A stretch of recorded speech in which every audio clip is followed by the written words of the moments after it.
Hi friends, welcome to news pocket. తెలంగాణలో గొర్రెల స్కామ్లో తవ్విన కొద్దీ రోజు రోజుకి కొత్త విషయాలు వెలుగు చూస్తూ ఉన్నాయి. ఈ స్కామ్లో ఏకంగా 1000 కోట్ల అవినీతి జరిగిందే అని ఈడీ గుర్తించింది. రీసెంట్గా ఈడీ జరిపిన సోదాల్లో ఈ 1000 కోట్ల వరకు అవినీతి జరిగి ఉండొచ్చని అంచనా వేస్తూ ఉన్నారు. గతంలో ఇది 200 కోట్ల పైమాటే అని అంచనా ఉండగా ఇప్పుడు ఇది ఏకంగా 1000 కోట్లకు చేరుకుంది. దీంతో ఇది ఒక భారీ స్కామ్గా ఈడీ గుర్తించింది. అయితే ఈ స్కామ్ ఎలా బయటికి వచ్చింది? దీంట్లో ఎవరెవరు ఇన్వాల్వ్ అయి ఉన్నారు?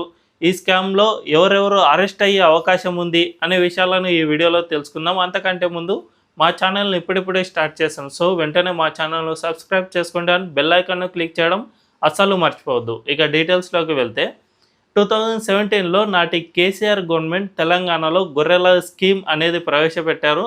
అంటే రాష్ట్రంలో గొర్రెల పెంపకందారులకు ఉచితంగా గొర్రెలను ఇచ్చి వారికి ఉపాధిని కల్పించాలి అనే దాంట్లో భాగంగా ఈ స్కీమ్‌ను ప్రవేశపెట్టారు. అంతేకాకుండా రాష్ట్రంలో మాంసం ఉత్పత్తులను పెంచాలని, తద్వారా ప్రజలకు ప్రోటీన్ ఫుడ్ ఎక్కువగా లభిస్తుంది అనే ఉద్దేశంలో భాగంగా కూడా ఈ స్కీమ్‌ను ప్రవేశపెట్టారు. అయితే ఈ స్కీమ్‌లో చాలా వరకు అక్రమాలు జరిగాయని తెలుస్తోంది. నాటి పశు సంవర్ధక శాఖ మంత్రి తలసాని శ్రీనివాస యాదవ్ మంత్రిగా ఉన్నారు. సో ఆయన మంత్రిగా ఉన్న సమయంలోనే ఈ స్కీమ్ అంతా ప్రవేశపెట్టారు. ఈ గొర్రెల పెంపకందారులకు గొర్రెలను పంపిణీ చేశారు. అయితే కేసీఆర్ గవర్నమెంట్ దిగిపోయిన తర్వాత గచ్చిబౌలిలో ఒక కేసు నమోదైంది. అదేమిటంటే ఈ గొర్రెల పెంపకందారులకు గొర్రెలను ఇవ్వాలంటే మరొకరి దగ్గర కొనాలి కదా.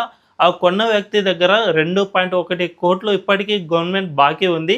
అది తనకు చెల్లించలేదు. దాన్ని చెల్లించేలా చూడాలి అని గచ్చిబౌలి పిఎస్లో ఆయన ఫిర్యాదు చేశాడు. దీంతో గచ్చిబౌలిలో మొదటగా ఈ కేసు నమోదైంది. అయితే దీంట్లో యాంటీ కరప్షన్ బ్యూరో రంగంలోకి దిగింది. ఎందుకంటే గొర్రెల పెంపకం కోసం ప్రభుత్వం కేటాయించిన 4,000 కోట్లు అప్పటికే ఖర్చయిపోయాయి.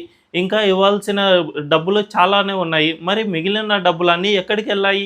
అంటే ఆల్రెడీ చెల్లించాల్సినటివన్నీ చెల్లించేశామని చూపిస్తూ ఉన్నారు. కానీ చాలామంది తమకు డబ్బులే చెల్లించలేదు అని చెబుతూ ఉన్నారు. మరొక వైపు ట్రాన్స్‌పోర్ట్ కూడా చాలా వరకు అవకతవకలు జరిగాయి అనే విషయం బట్టి యాంటీ కరప్షన్ బ్యూరో ఇందులోకి రంగంలోకి దిగింది. మొదటగా 7 జిల్లాల్లో దీనిపై క్షుణ్ణంగా తనిఖీ చేయగా దాదాపు 230 కోట్ల రూపాయల అవినీతి జరిగింది అని ఏసీబీ గుర్తించింది. ఈడీ ఈ కేసులో క్షుణ్ణంగా పరిశీలించి తలసాని శ్రీనివాస యాదవ్కు ఓఎస్డీగా ఉన్న కళ్యాణ్ ఇంటిపై సోదాలు జరిపింది. కళ్యాణ్తో పాటు మరికొన్ని ఇళ్లపై సోదాలు జరపగా కళ్యాణ్ ఇంట్లో చాలా వరకు దీనికి సంబంధించిన డీటెయిల్స్ దొరికాయి. అంటే దీనికి సంబంధించిన హార్డ్ కాపీలు, హార్డ్ డిస్క్లు ఇటువంటివి దొరికాయి. వీటన్నిటిని పరిశీలించగా దాదాపు ఇందులో 1000 కోట్ల వరకు స్కామ్ జరిగిందని తేల్చింది.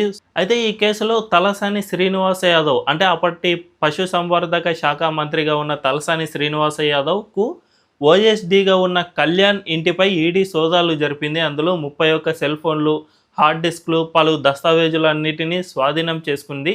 వీటన్నిటిని పరిశీలించిన తర్వాత ఈ స్కామ్లో దాదాపు 1000 కోట్ల వరకు స్కామ్ జరిగింది అని ఈడీ గుర్తించింది. ఇందులో చాలా వరకు అవకతవకలు జరిగాయని కూడా గుర్తించింది. అయితే ఈ స్కామ్ అంతా ఎలా జరిగిందంటే అసలు గొర్రెలు కొన్నది లేదు, గొర్రెలు ఇచ్చింది లేదు. కానీ కొన్నట్లుగా వాటిని ట్రాన్స్‌పోర్ట్ చేసినట్లుగా వాటిని పెంపకందారులకు అప్పగించినట్లుగా రికార్డుల్లో ఉన్నాయి. అంటే ఏ విధంగా ఒకరి చోట నుంచి గొర్రెలు కొన్నట్టు వాటిని ట్రాన్స్‌పోర్టేషన్‌కు జనరల్‌గా లారీలు అవి ఇవి యూజ్ చేయాలి కదా. వాటికి నంబర్లు, వాటి డీటెయిల్స్ అన్నిటినీ ఖచ్చితంగా మెన్షన్ చేయాల్సి ఉంటుంది. ఆ డీటెయిల్స్ అన్నిటినీ పరిశీలిస్తే వాటిని ఎలా తరలించారంటే కొన్ని చోట్ల బైక్ నంబర్లు, కొన్ని చోట్ల సైకిళ్ళపై తరలించినట్లు కూడా రికార్డుల్లో రాసి ఉంది. జనరల్‌గా మనందరికీ తెలుసు ఒక గొర్రెను ట్రాన్స్‌పోర్ట్ చేయాలన్నా కూడా బైక్‌పై చాలా వరకు కష్టమైన పని. మన సాధారణమైన వ్యక్తులకైతే కష్టమైన పని. ఎవరో గొర్రెల పెంపకందారులు మాత్రమే 1, 2 మాత్రమే బైక్‌పై ట్రాన్స్‌పోర్ట్ చేయడానికి వీలుంటుంది. అలాంటిది బైక్‌పై వందల కొద్ది గొర్రెలను తరలించినట్లుగా దస్తావేజుల్లో రాసి ఉంది.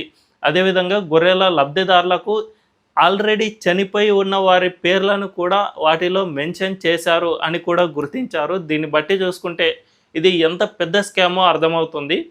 చాలా వరకు రవాణాకు ఇన్వాయిస్ రికార్డులు అన్నీ నకిలీవే అని తేల్చేశారు. అంతేకాకుండా లబ్ధిదారులు కూడా చాలామంది నకిలీ వ్యక్తులు ఉన్నారని, అసలు వారికి ఊరు పేరు ఏమీ లేదని, కొంతమంది చనిపోయి ఉన్నారని గుర్తించారు. దీన్ని బట్టి చూసుకుంటే ఇది ఎంత పెద్ద స్కామో అర్థమవుతుంది.